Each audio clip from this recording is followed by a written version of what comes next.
The winningest coach in program history, 173 career wins on the banks of the old Raritan. Head coach Scott Goodale has made Rutgers wrestling into one of the most relevant teams in the country.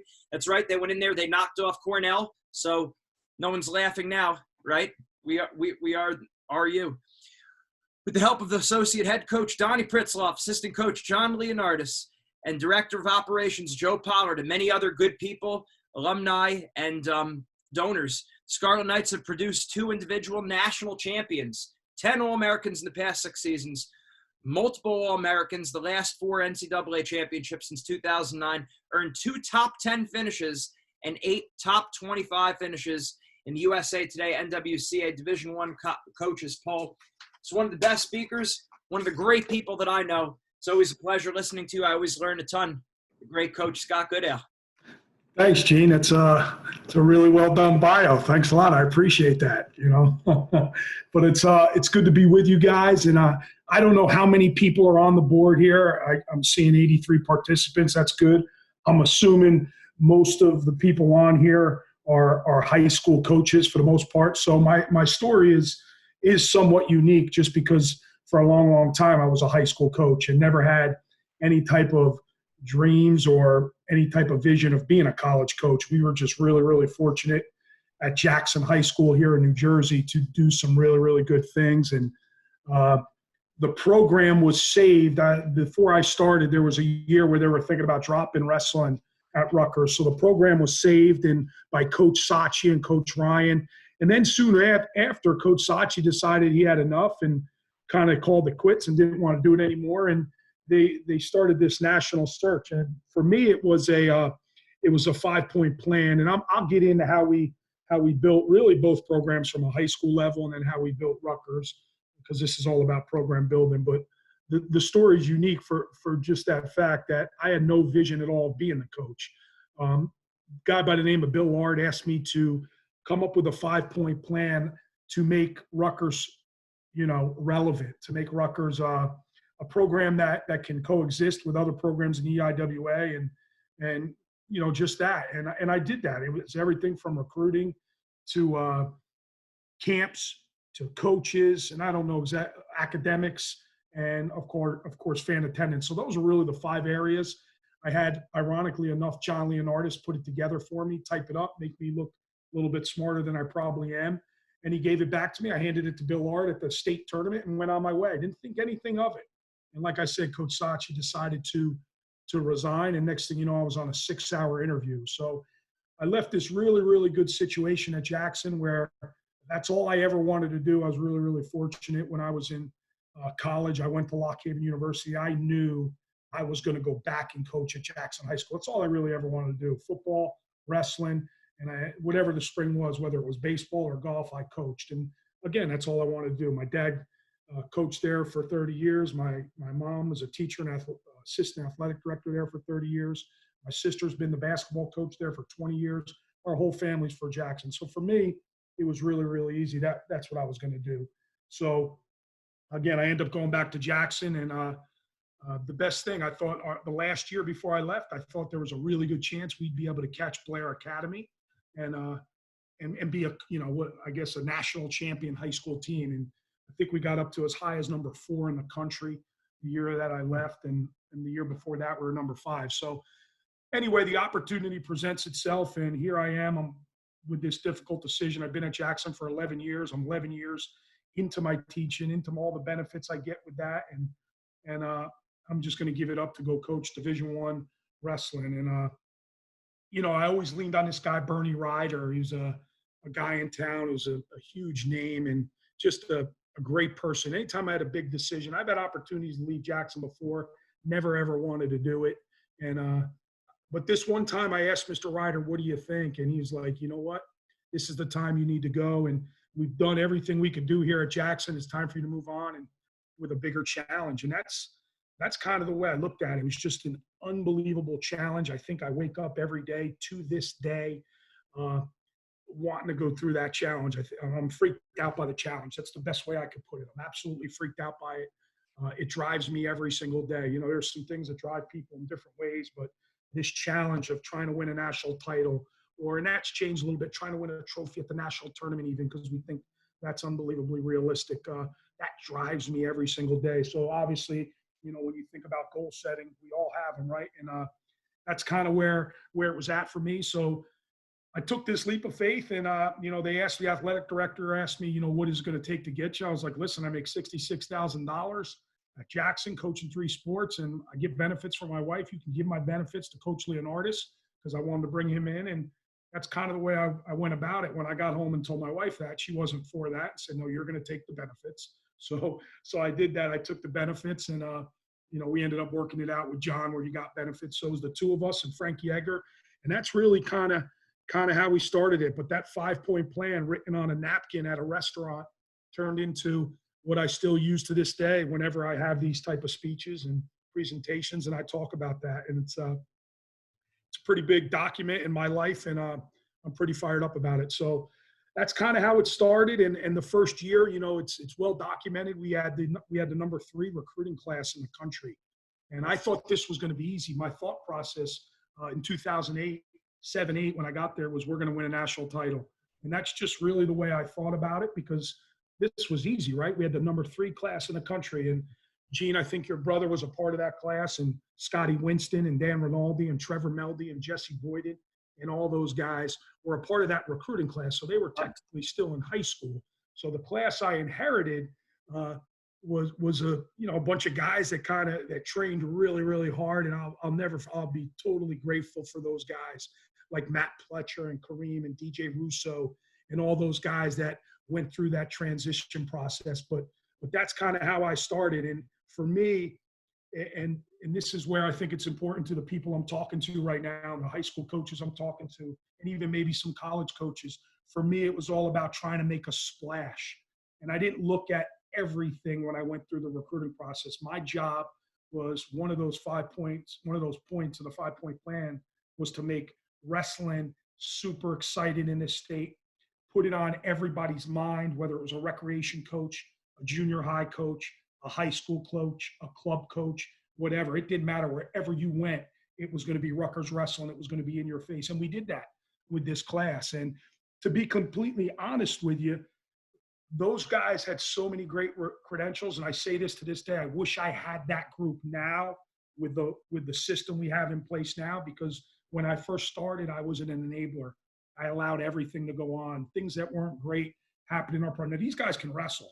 They can wrestle, and we ended up having some great crowds. I think our first crowd, my first year, was 22 fans at College Ave Gymnasium. 10 of them were the Goodales. Now it's pretty well documented. We wrestle in front of 6,000 or 7,000 every single night at the rack. So there's a lot of work that goes into that, and we can get into that. But I was an enabler. I allowed these guys to get away with some things I'm not proud of. For me, it was just about winning. Just win matches. And then when it came right down to it, at the end of the year, where it most mattered at the national tournament, when you start cutting corners maybe, and it was me doing it and me allowing it, and that's where I grew the most, that we weren't getting the results at the national tournament. And a lot's changed. I grew a lot from those first couple of years, and Gene, your brother, went through all of that with me and with Coach Leonardis, and whether it was Cooperman or Brandon Becker, whoever it was, we tried to bring guys in and build this culture. And I'll talk about culture here in a little bit, but the culture was never great because the leader didn't believe in it. The leader, all he wanted to do was win. I was super, super selfish about it. All I wanted to do was win matches and build this program where everybody was so proud of, and they were. And we won a lot of matches, and there were years we maybe were 21-2 and 19-1 and 16-4, 17-3, and we had all these great dual meet accomplishments. And we bring all these guys to the national tournaments, and we didn't have All-Americans. So I go back to what I said. It was me being an enabler, me allowing things to go on from a training standpoint, from an academic standpoint, from a social standpoint, that should never go on. So once I got that, and I realized it was so much more than just 3 o'clock at practice and dual meets and the wrestling part of it, the program started to change. And maybe it started to change when I sat in with Anthony Ashnault on a home visit and had some really deep conversations. And he went through it with his brother, who was part of our program for a long time. But through Anthony, we developed this thing called the Big Three, and we stuck by it. And it was just like I said, academically, athletically, and socially. And that's kind of the way we changed the culture. And he had some tough questions for me. Uh, Looked me right in the eyes, and I knew at that point we have to change. The culture has to change. You can't just start recruiting credentials. There's got to be so much more to your home visits. There's got to be so much more dialogue with parents, right? Because when you're recruiting a kid, you're recruiting a parent too. So that became a huge part of what we were doing. And it was less about bringing the guys on campus, which of course you have to do. And it was more about understanding the family, understanding the family dynamics, understanding every single kid you have in your program. We carry 30 to this day, are totally different, and they live totally different lifestyles. And then you try to bring them all together. Not every kid can be treated the same, and you can treat them fairly, but you can't treat them all the same. So I understood that, and that big three, which we kind of relied on and we talked about quite a bit, is really self-explanatory, and once you get in academics, I could sit here and talk about academics forever. But even when I was at Jackson, even when we were in the high school environment, it was really, really important to communicate with your professors, communicate with your teachers, let them know exactly what's going on. Let them know you're a wrestler, let them know you're a wrestler, and then be on point with that. There's no secret. If you can get your guys to understand, stay ahead of the game academically, you could train free. You could train with a purpose every day. You're not worried about a paper. You're not worried about a test. You're not worried about a pop quiz. You're prepared because you put the time in and you've done that. So you can't cut corners academically. And then socially, everybody thinks when I bring up socializing, it's about parties. There's so much more about it. It's more about communication. Obviously, it goes without saying, right at the collegiate level, there's a lot of distractions. Listen, at the high school level, there's a lot of distractions. So there's got to be open dialogue. And nowadays it gets harder because everything's about a cell phone. It's easy to text or to Snapchat or to Instagram or to tweet, but to have a conversation, a meaningful conversation, that's really, really important to us. So we've turned this into where we're communicating with our parents quite a bit more, our guardians, whatever the case might be. We're writing letters to people that have influenced our lives. And it may sound corny, but those are some of the things we've started to do differently from when I first started. And but socializing is being able to communicate, having real conversations, having dialogue with your coaches and with your professors and with your strength coaches and with your nutritionist and everything we have now at Rutgers. I mean, there's a lot of different moving parts. So open dialogue with those people is really, really important. And of course, athletically, that goes without saying. And I don't just mean the wrestling part. There's so much more that goes into being a high-level wrestler. And we talked about this even when I was at Jackson. Your hygiene, your sleep habits, when to rest, when to shut it down a little bit, when to pick it up, and understanding your body. And that's dialogue with your staff, that's dialogue with your coaches. But all that stuff became critical. We had this thing in our room, and I don't know if your brother Greg remembers it, but don't be a 3 o'clocker, right? Everybody in the country works hard at 3 o'clock. Everybody. And I say this wherever I go. I even had the same talk with my son's football team the other day. Everybody works really, really hard at 3 o'clock. What separates you? What makes you different? What are you doing at 6 a.m.? What are you doing at 9 p.m.? What do your extra runs look like? What do your lifts look like? How is your nutrition? How is your hygiene? Your sleep pattern? All that stuff matters. And until we started doing that, we didn't turn the corner, and it was really, really important. I think that's the biggest reason why we were so successful at Jackson, because we were doing those things, and it's a lot easier to, I don't want to say manipulate, that's not the right word, but it's a lot easier to talk to a high school kid, because a high school coach is probably, other than their parents, the most influential person in their lives. So they'll listen to anything you say. So we started incorporating this stuff at Jackson, and our guys bought in. It was never hard, even to get our football players to wrestle in the off season. That never mattered. They bought into what we were saying, and it was our system. And I think that's why we were ahead of the game so much when we were at Jackson. But that's kind of how it started. That's kind of where we're at now. There's a whole bunch of stuff I can get into here. We talk a lot about leaders and leadership. So for me, I never had a captain, and this is my philosophy. This isn't necessarily right. I just never really had a captain. Billy Ashnault was probably the closest thing, with Vinny Delafave to having captains. And for me, I just didn't want to put that extra, push on these guys. They had so much more from an academic standpoint, a social standpoint to worry about. But even when I was at Jackson, I just never had captains. And I was going to do it. I think I want to say 2015. I was ready to name captains, and we had some really, really good guys, guys that would go on to be All-Americans. And not only was I going to have captains, but I was going to be really, really thorough about it. I brought in Kevin Malice, professional football player, was a captain at Rutgers, 2006, 7, 8, 9 years, somewhere in there.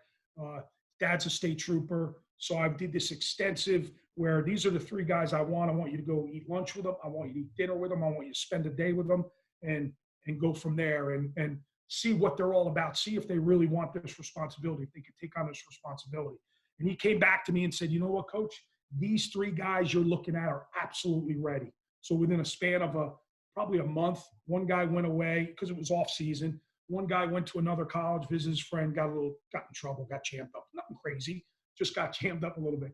The other guy tried to beat the hydration scale, right? Tried to put his thumb on the wall to beat the hydration. Nicest kid in the world. Tried to cheat the hydration. He can't be a captain. And then the other guy, he just happened to be in the wrong place at the wrong time where I said, if I'm not naming these two, I'm not naming this guy. So I decided no captains, but your leaders are your leaders. We know who our leaders are.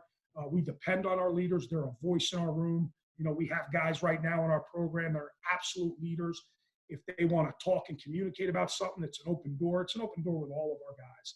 But for our leaders to come in and talk to us about it and say, Coach, we're a little run down. Coach, we need more. We got to do more. It's not enough. It's too light. Coach, we need this type of – there'll always be those guys. There's a lot of rah-rah guys, and there's a lot of people that just go to work, right, that just go to work. Like, it's really easy to sit back and watch Anthony Ashnault train, right? You're inspired by it. That's the way you want to train. Nick Soriano won't say a word. He comes in, puts his head down, beats everybody up, leaves. That's it. Now, he's the last one to leave, but he leaves. Doesn't say a word. Maybe he's not going to be the guy to say, hey, they pick your head up. Don't. That's just not – he's locked in on what he needs to do. And listen, to be great, you need to be that way. So in some ways. So that's where Nick is. So your leaders are different, but there are leaders. And there's people who speak for your team, right? Nick Ravina was a guy that comes to mind who always was the guy that would speak for our team. It was we all knew that. When they wanted something from me, Nick Ravina would come to me. So you have your leaders. Again, that's just my philosophy. When we got really, really good at Jackson, this is going back, obviously, when I was at the high school level, our guys who were the leaders started taking over and started coming in at 6 a.m. with the team. I maybe would do the first one. All right, let's start our morning runs. And then I would be there once. And from then on, they would go 2 or 3 times a week, 6 a.m., either lifts or runs. When you start getting that in your program and you start getting guys to take that initiative and take it on, you become really, really good at that level. And you're just outworking everybody. And that's kind of what we did at that level. And that starts to happen even at Rutgers now. You know, we're fortunate enough to have guys that want to be in there all the time and train all the time and are a really, really good example. Now, that being said, there's got to be a lot of dialogue with these guys because it can't be too much. You know, it can't be too much. We're fortunate at this level we can run a program. And I knew this back at Jackson because believe it or not, when I thought Scotty Winston was overtraining, I would call Donnie Pritzloff because he was recruiting the most. And the biggest thing was rest. And as a coach, especially at the high school level, you're thinking, go, go, go, more. Let's throw things down their throat. And you can't do that. And when Scotty wrestled his best is when he was rested. And that's turned into what we do now in college. And I know Greg's in that. He wasn't fortunate enough to be able to do this. But I think when he left, we started incorporating Wednesdays are off. So we go Monday lift, wrestle, Tuesday wrestle, Wednesday totally off. We could have Iowa Friday night. We're off on a Wednesday.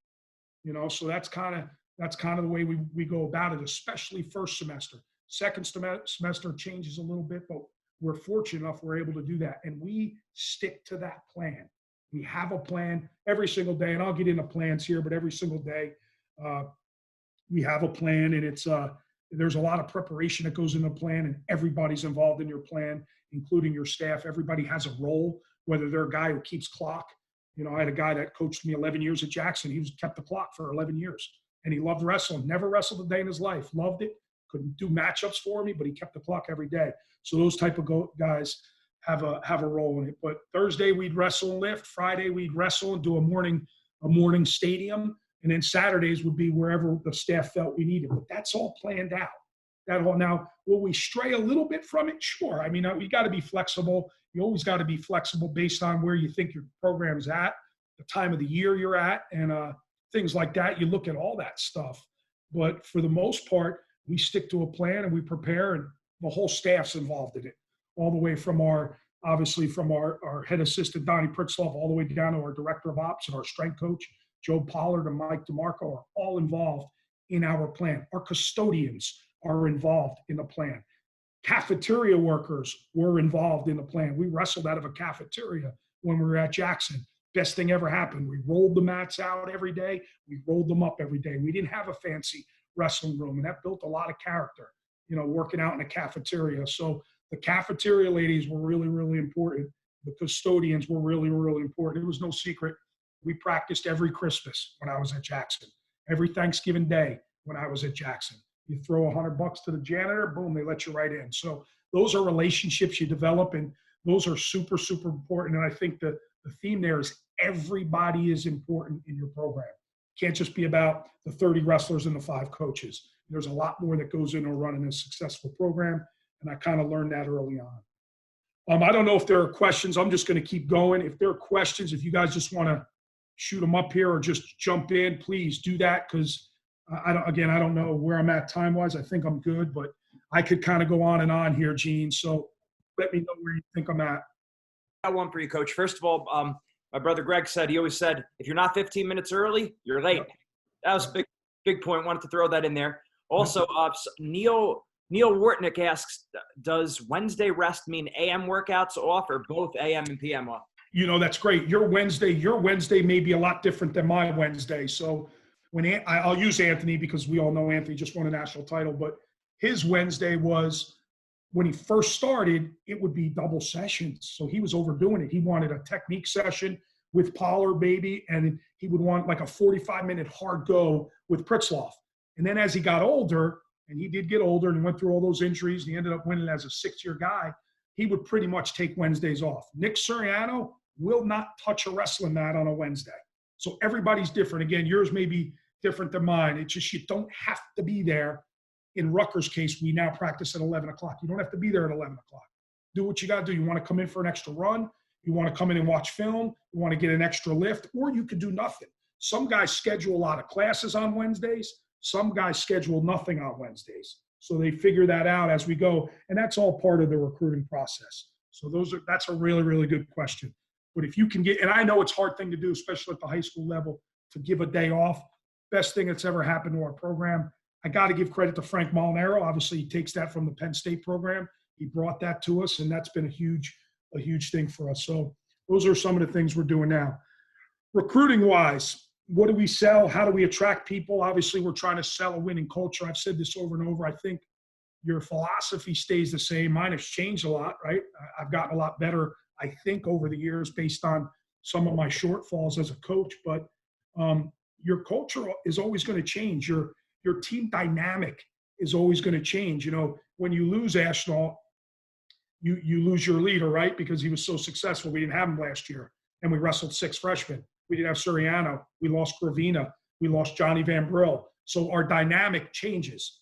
But your philosophy pretty much stays the same. You look for new leaders. Your core values, your morals stay the same.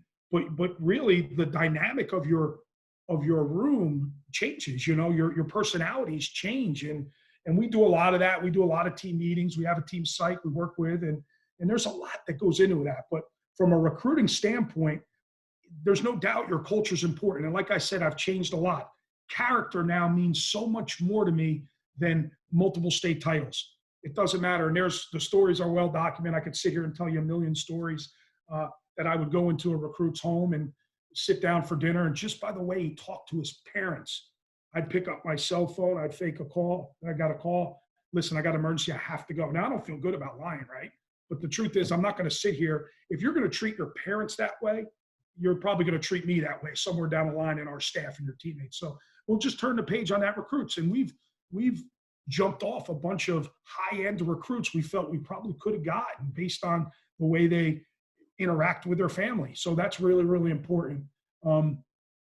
I've walked in the rooms, how you live your life. This is kind of weird, but one of my big strategies and something I do, and at this point now, especially the Jersey guys know if I'm coming to your home, there's a good chance I'm going to ask to see how you live, and there's times saying, listen, I want to see your room, how you living. And that's kind of weird for some people. And I've walked into some pigsties. I've walked into some things on the walls where I'm like, well, if he's doing this in high school, maybe he's probably going to do it in college. And then I've walked into some great places where you end up having a relationship. The coolest thing is seeing all the brackets on the walls from when they were little and all these guys that were in the same weight. But there's a lot that goes into it. So I could tell a really, really quick story. We had a kid committed to us, and I'll make it brief. He committed to us. He trained with us all summer. He went to Fargo, and back then you were in pool play in Fargo. He lost a match in Fargo. Then he teched the next guy. So based on the triangle, he had the most points. Well, when he lost, he was so down on himself, and he put so much pressure because of the recruiting process. He commits to us on the floor at Fargo. So we trained him all summer. We thought he may commit to us. He did because he lost and wanted to get it all out of the way. Couldn't handle the pressure. Now, next thing you know, he texts the next guy. He's in the finals, goes on to the finals. Tech falls in the finals, wins junior nationals. Tom Brands opens up his book, says, this guy won juniors. I'm calling this guy. Now he's back on the board. We have to recruit him. We go do a home visit, great dinner, good meal, solid. I go up to, I hit him with the old, let's take a look at the room. I hit him with it. I walk in his room, Iowa wrestling all over his room. His whole life was to wrestle for Iowa. Sure enough, he ends up going to Iowa, and it worked out because we got astronaut. We never lost to that guy again, but he was a good one. I was upset we lost him, but that's a pretty cool recruiting story that I think about all the time. So treating your parents right, what separates you, and understand that every kid's different. Every kid's different. How you train them is different. There's been times I've walked in, and Greg, if you're listening, you probably remember the story. I went in there with the whole Vince Lombardi speech. We're going to do this. We're going to do that. If you're not with us, if you don't want to put your life on the line for us, then you need to leave. Next day, one of the best kids I've ever coached, the greatest kid, who had an unbelievable freshman year. His name's Mike Wagner from South Plainfield. He decided, you know what? I'm not 100% into this, coach. I don't want to do this. I can't give you everything. And I was like, Mike, I really wasn't talking to you. I was talking to the guys that don't put the time in. I'm not. So this kid, anyway, he wanted to be Marine, and he won 16 matches as a true freshman at 197. No question he was going to be an All-American, I thought. And he was like a 3.8 student and gave up his time at Rutgers and went on to he's a Marine, and he's out of the Marine Corps now, obviously. He's doing some great things out in California. But I was still trying to get him because your clock kind of freezes as a Marine. I was still trying to get him late. So that's a pretty cool story, too. So you got to make sure you know who you're talking to when you have those team meetings. And it's great to send a message, but just make sure you know what you're doing when you go in there, because that's a mistake I made. And if I knew he was teetering, maybe I wouldn't have had that speech, or maybe I wouldn't have done that message and sent that message that day with Mike Wagner. Development plan. How do we develop our guys? It's important, man. It's one-on-one. Again, every kid is different. There's a lot of one-on-one dialogue that goes into it. And we were doing this even when I was at Jackson. Maybe it was sitting a kid out of practice and just spending time with them after practice and doing one-on-ones and having them come in later or having them come in early. But certainly we do that at the college level. There's a lot of dialogue, and I think that has to last the whole career. And if it doesn't, you're missing something there from a relationship standpoint. So understand that dialogue with a guy is really, really important. There's no secret. The best guys in our program, for as long as I can remember, spend the most time with us up in our office. They don't just walk in the locker room, practice, and walk out. The best guys spend the most time in our coach's office, game planning, talking film, talking strategies, philosophy, all that good stuff. So there's an incredible relationship there, and that one-on-one dialogue is important. Goal setting strategy. When do I do it, and why do I do it? And this may be different. I don't really ask a kid their goals. For me, it's I'll wait till after first semester, because if you get a kid, and I've had this done to me even this year, what do you want to do? What's your goal? What do you want to get out of this? I want to be a 4-time national champ. Do you really want to be a 4-time national champ? You haven't stepped foot on campus yet. You don't know what it's like to navigate the academic waters, the social waters, the workload that goes into it, the nutrition. There's so much more that goes into it than just wrestling. Do you really know what it takes to be a 4-time national champ? So I got tired of hearing I'm going to win a national title. So we started making our every guy's got to have goals, right? We talk about it. And what is your plan for the week? What does your week look like? What do your 2 weeks look like? But I don't start asking them their goals until really around Midlands time, around Christmas time. Now you've had a semester to see where you're at and kind of know what college wrestling is all about and know how hard it really is and what goes into it and living a championship lifestyle. Now, what are your goals? Because your goals got to match your lifestyle. There's no day. I mean, you can't tell me you want to win a 4-time national champ, but you're a national champ on a Friday night. You just can't do it. So you got to be really, and these talks have to be solid. You got to be really, really solid with these talks, and they got to be honest. And there's times I've told kids, listen, you could have that goal, but the way you live your life, your lifestyle doesn't match that. So it sounds great. It's a lot of lip service, but until you change some of your habits, it's going to be hard. Those are tough conversations. But if you want to get a kid to another level, you got to have those conversations. So those are some of the things as far as developing a plan. Team aspect, it's an individual sport, but it's very much a team sport. And that's something that goes on, and I'm getting kind of a weird light here. I'm going to just change this angle. Probably see me better right now. Good.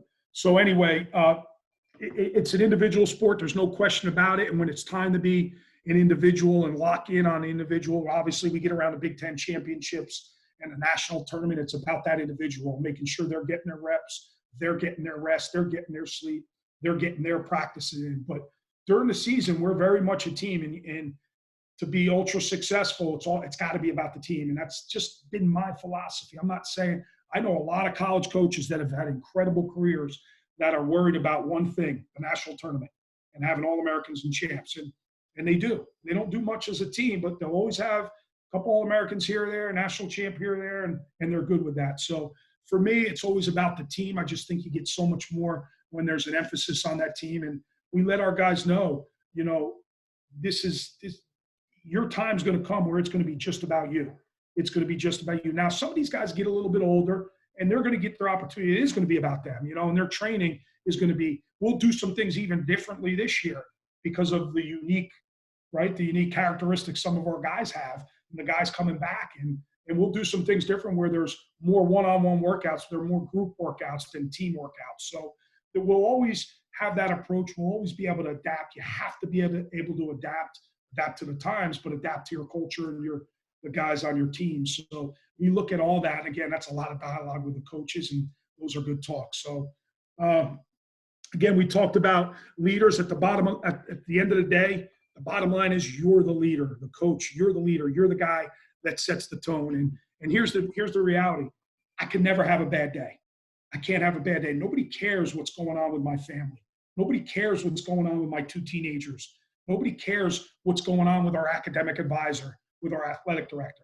I can't come in there moping, right? They have to have my absolute best for an hour and a half, and I can get into that. I don't believe in more than a 2-hour practice. But for however long we're in that practice room, it's got to be my best, and I can never have a bad day. And there were days where it was terrible dealing with academics, dealing with issues with guys on the team, dealing with failed drug tests, and dealing with a whole bunch of crazy stuff. But I can't have a bad day when I go through those doors in practice. There's got to be energy and enthusiasm, 2 things you can always control.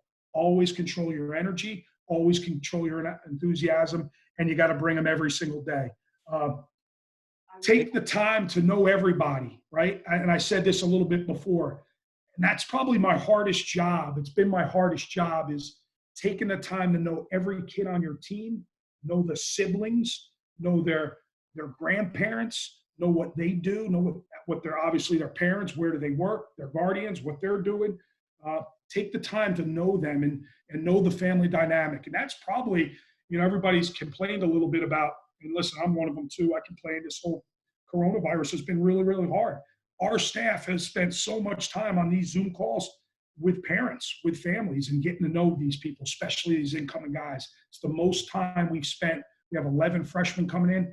Absolutely the most time we've ever spent with an incoming class. So I need to do more of that. I need to do it during the season. There needs to be relationships with not just our starting 149-pounder, but his brother and his sister. I need to know what they're doing. So I just think that's super important. And again, we talked about our custodians, our cafeteria workers. They're a huge part of really what we're doing. You never know what somebody's going through, right? You never know what a kid's going through. You never know what goes on in their home life unless you ask. right? Unless you have those tough conversations. So to me, that's always been part of coaching. That's coaching, that's education, that's teaching. And I always believe we did a little bit more than everybody at Jackson just because we had guys that would run through walls for us, guys that would do anything. Listen, our guys, they would stay home sick. They would miss school for whatever reason. They wouldn't miss practice. They would never miss practice. They loved being a part of that program. And that's, from a wrestling standpoint, that's from a football standpoint, dabbled a little bit in golf, all that stuff. So that's just kind of how we go about running our program. That's kind of the dialogue we have with our guys. I do have a little bit more. Most important thing you can do, get everybody to believe in the mission, what you're trying to achieve. They need to know what you're trying to achieve. That's super important. You can't say, we're gonna go try to win the Brockport tournament this weekend. That's our goal. We want to win the Brockport tournament. No, we're on a mission to do something that's never been done here before. And when you come here, and this is part of the recruiting process again, there's expectations on this program now because of guys like Greg Zanetti and Dan Rinaldi and Scott Winston, Vinny Delafave, and everything that's been built. There's expectations now, whether you like it or not. And we lose a lot of guys because they struggle to live up to those expectations, and they struggle to live up to the fan base that's been created, not by me. It's been created by the guys that have wrestled for the last 12 years there. So they need to understand the mission and what we're trying to accomplish. They need to know and they have to be realistic. Our goals need to be realistic. Like, it would be dumb for me to come in there and say, last year, we want to win a national title. We didn't have the team to win a national title. We want to have national champs and All-Americans, and we want to find ourselves in the top 10. Now, with everybody we got coming in, a couple of transfers we got coming in, we turn our attention to winning a trophy. Are we ready to beat Penn State right now? No. There's a bunch of missing pieces. Are we ready to beat Iowa right now? No. Could we win a trophy at the national tournament if we wrestle well? Yeah. So that's our mission. That's our focus. And that's kind of what we will gear towards. Pool meets will be incredibly important. It's how we built this fan base. People love coming to the rack. That in itself is something that goes on every single day with our staff. Our staff has a job every week, is to call 4 to 5 high school coaches, rec coaches, and junior high coaches. That's their job. Communicate with them. Let them know what we're doing. Get them on season tickets. Get fans on season tickets. That goes on all summer long. So that never ends. That's part of building a fan base, building a brand. That's super. I know Coach Bono was on here and probably did an incredible job talking about how to build a brand. That guy's built that Wisconsin brand in 2 years already. So he's incredible at what he does. And I do spend a lot of time talking to those guys, and don't be afraid to learn. Pick his brain, pick all these coaches' brain. I'm not afraid to call the best coaches in the country. What are you doing? How are you running your RTC? What are you doing weight cutting wise? How are these guys making weight? Where are you at? So don't be afraid to do that. But yeah, most importantly is have a mission and make sure everybody's on the bus and they're driving in the right direction. And if they're not, you probably gotta ask them to get off the bus. And that's a hard thing to do. I'm probably known for giving the most chances or taking the most chances on guys, giving them a second chance or maybe a third chance. But again, for me, and I'm not saying it's right or wrong, for me, that's my philosophy. I'm a lot more than a wrestling coach. I'm a teacher. It's easy to kick a kid off the team. That's easy to do. Very easy to do. You're gone. And then maybe there's sometimes, and probably it's been maybe our biggest gripe with our staff. We don't agree on everything. At the end of the day, and they know the one thing Goodale likes to do is have a long rope. Because again, you don't know what they're going back to at home. You don't know what they're going to be like without wrestling. This is the one outlet where maybe they're safe here, whatever the case might be. And again, that's a lot of dialogue. Now, after 2 or 3 times and it goes bad, I got to do a better job of releasing, but I don't ever like to do that. And then here's the last thing I'll leave you with, and I'll open up. Again, I know I'm a bit long-winded here, and I apologize for that. Last thing I have, and I say this everywhere I go, I'm not a big into dreaming. And I know that probably sounds crazy, especially being on, wrestling mindset and winning mindset, but I don't believe in dreaming. Dreaming is you go to bed, you have this crazy dream, and it's I want to be a millionaire. I'm driving a boat. Well, I'm a wrestling coach. I'm never going to be a millionaire. And I'm really okay with that. I believe in having a vision and attacking the vision every single day. And I got off my path for a long time at the beginning there, first couple of years, 3 or 4 years. It was just a selfish person just trying to win because it made me look good. But the vision was always there that we were going to build this program We're going to put fans in the seats. We're going to be the hottest commodity in New Jersey. It's going to be everywhere you go in this state. And that was our vision. And again, this is not about Scott Goodale. There's so many people that are involved in this, from our coaching staff. I've been through 4 athletic directors. I've been through 5 football coaches, and I have a relationship with all of them because they're part of the vision. And that's kind of just the way I believe. Attack it every day. You know, if it was a normal work week, we'd be up there at 9 o'clock talking academics. We'd be in there at 10 o'clock talking recruiting. By 11:30, we're planning for a practice. By 3 o'clock, we're getting ready to go in the room with our guys. In between, there's calls to administrators, donors, respective high school coaches. That's the way we go about our business. Every single day, we attack that vision because, like I said, we're on a mission. There's a goal out there for us, what we want to do. I got a staff where I'm super, super fortunate. And again, that goes without saying. Surround yourself with great people. Don't surround yourself with big names. Surround yourself with great people that are willing to work their tails off for you. And I've been able to do that. I've been with a bunch of really, really good coaches I've coached with. And I love where we're at now. We're fortunate. You know, I think Donnie Pritzloff's the best coach in the world. I truly believe that. That's me. Obviously, I'm biased. John Leonardis is not only a great friend, the guy holds me accountable for every single thing I do. And he's probably the hard ass of the group, but he holds you accountable. He's a great person. Joe Pollard's a salt of the earth. Kyle Kiss is great at what he does. Mike DeMarco wrestled for me. He's now our strength and conditioning coach. I wake up every day fired up to get to the office. Every single day. Not everybody could say that. And I didn't always say that. I woke up, when I first started, I was like, what the heck did I get myself into? I thought it was just about wrestling. There was so much more that went into it. But I wake up every single day, man, and I can't wait to get into the office and talk wrestling and talk film and talk about donors and talk about recruits and how are we going to get better and how are we going to catch these teams. So when you stop having that desire, it's probably time to let somebody else take over. And right now, I just feel like this is the all-time highest I've ever been. And I went through a lot. It wasn't easy.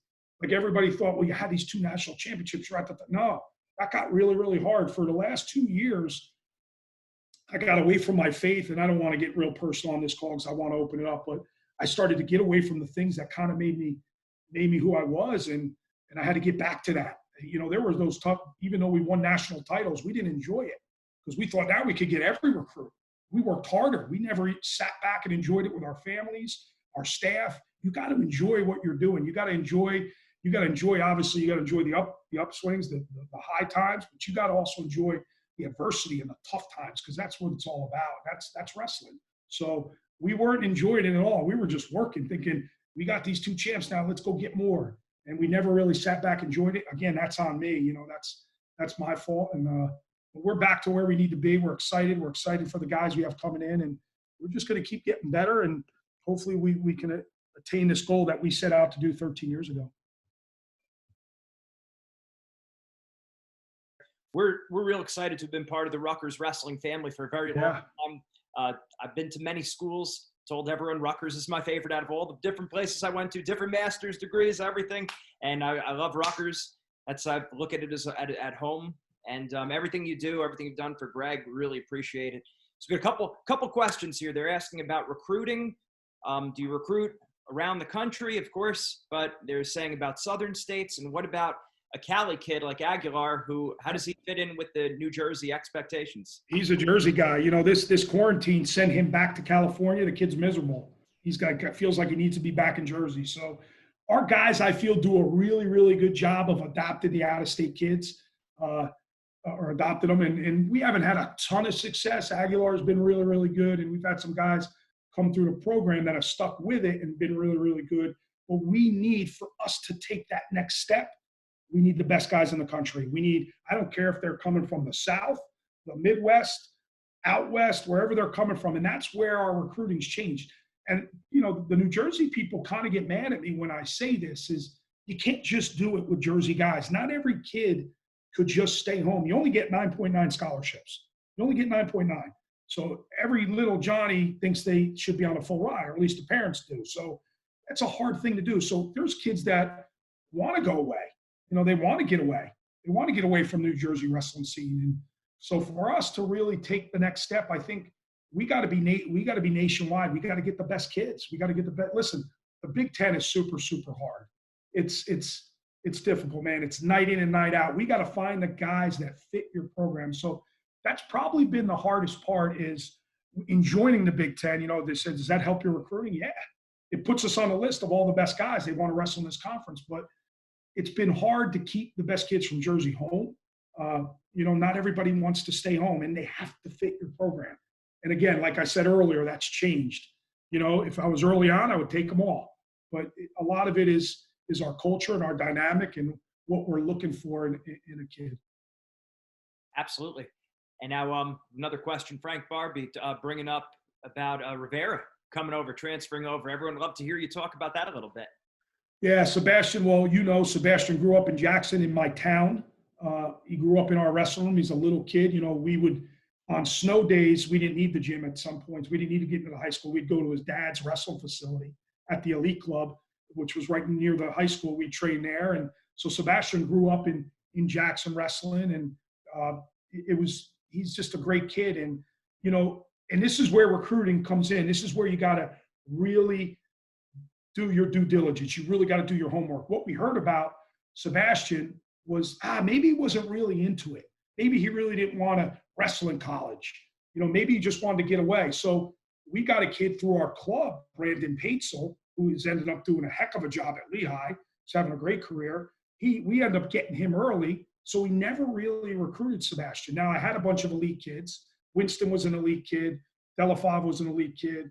Seidenberg's were an elite kid. And maybe it wasn't the best, Greg can tell you, it wasn't the best times from an All-American standpoint at that time. So maybe he thought, I'm going to send my kid away. And he did that. We didn't really recruit him until it was too late. But there's always been a relationship with Steve and Sebastian and Melissa's mom. So, when it was time, I had heard he wanted to graduate and come back home. He's going to probably take over the school of wrestling. He's big into MMA. We've been training with him the last 2 weeks. He'll go whenever you want to go. He's everything as advertised. He's an incredible athlete. He's big, but man, he brings so much fire to a room, and he's just a stingy kid. And he wants the best guy. Obviously, he's trained with Anthony a whole heck of a lot. He looks forward to being with Nick, which some people get intimidated by. He looks forward to it because they're going to make each other better. But this kid can win a national title. What are the expectations for him? That's the expectation. So we need to do everything in our power from a resource standpoint to make sure he's in the spot to win a national title. And that's all we can do. And like I said, every kid's different, and he'll probably be, because he's a fifth-year guy, maybe he's treated a little bit, right? Maybe he's not in on every team workout.